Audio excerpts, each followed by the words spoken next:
reading book on pausing and money. Written by me, Eric Wadell. First draft, November 2025.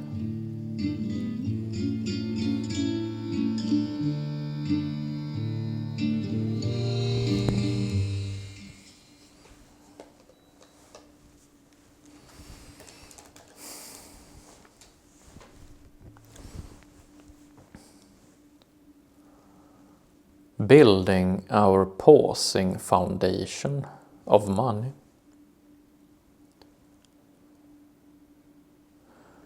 To build a foundation of money is an ambitious endeavor, which we must be realistic about.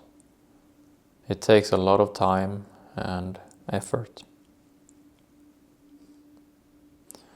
A pragmatic way to go about it is to view our foundation as a continuously developing mindset, rather than something that we will ever perfect or be done with.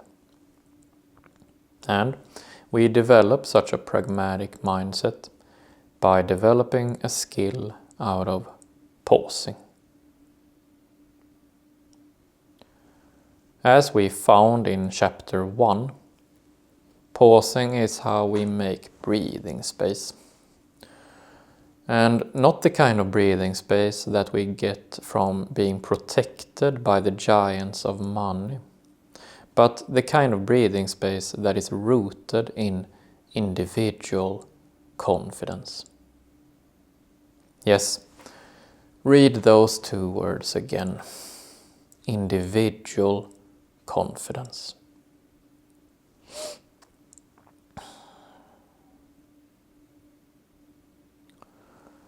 So, as casually as we are able to, we pause with this and that. We pause with the universal skills of chapter 3, and we pause with the 5 situations of chapter 5 through 9. In time, this is how we make breathing space rooted in individual confidence. This is how we build our pausing foundation of money.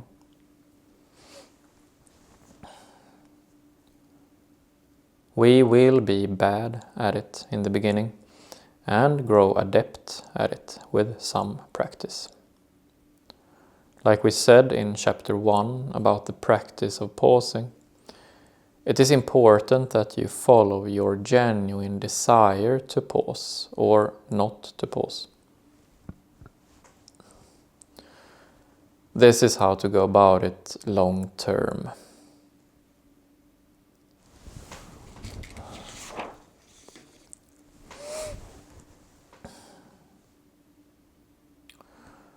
Entering the future of money while standing upon our pausing foundation.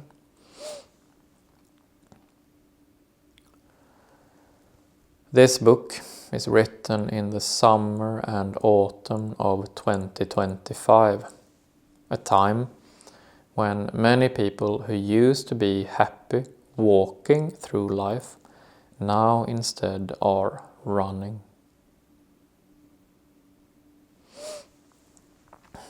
We make use of universal skill motion and see that rapid change is now underway. Money is also changing quickly right now, from what we have known it to be into something quite different.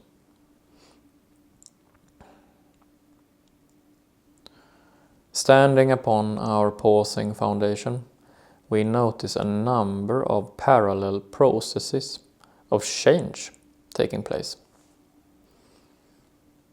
One is that for the last 15 or so years, people have been making use of the internet, social media, and smartphones to an increasing degree.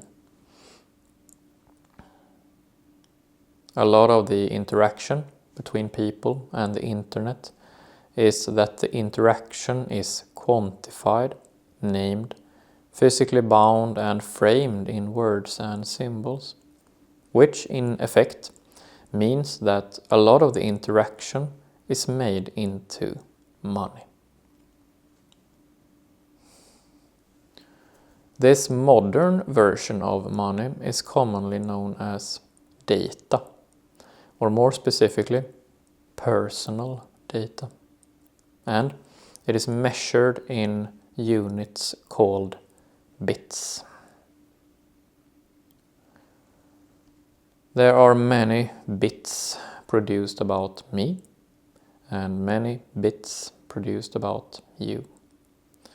And the money of data, the bits about us, is being exchanged much like other forms of money that we know.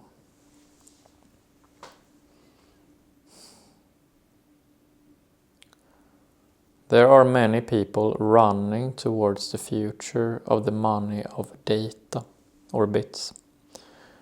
And we frequently see new ways in which this money is being treated.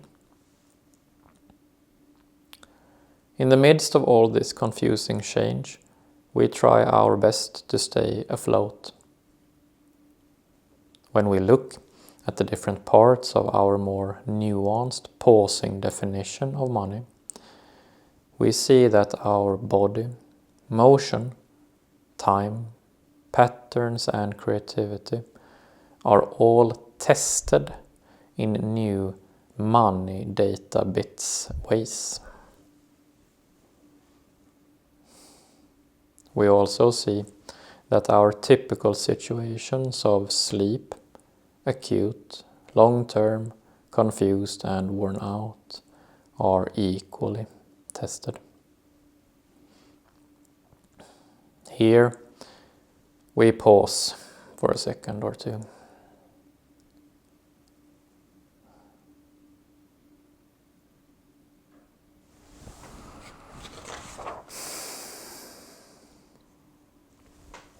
And this is what we do as often as we remember or want to. For every time we pause, our pausing foundation of money will be built an additional layer more solid. This was true for the old forms of money, and this is true for the new forms of money. Upon this foundation, we may progressively become more than just passive in the face of all the bits of data being produced about us. Upon this foundation of pausing, we may also develop a personal sense of agency towards this new form of money being produced about us.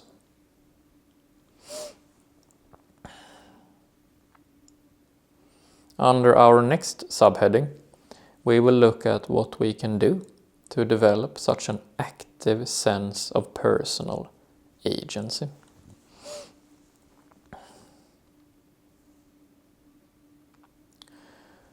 Developing a personal sense of agency towards new forms of money. Okay, now we will address the elephant in the room. Namely that most of the money of data bits produced about us is not in our own possession. Unfortunately, to be able to develop any personal sense of agency so that we can then move forward, we must first acknowledge this depressing premise. That most of the data bits about us is in the possession of the big technological corporations. A modern form of the giants that we studied in chapter 9. The technological corporations are now in the company of the societies, institutions and bureaucracies of old, and they are exchanging the money of data bits about us in ways beyond our sight. So we pause and acknowledge that this puts us in a vulnerable position, and that we at many times will be challenged greatly in the way we may negotiate this new form of money.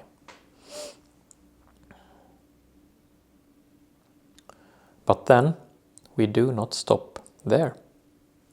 If we would, then we would only be paralyzed and become worn out. So we move forward towards our next step.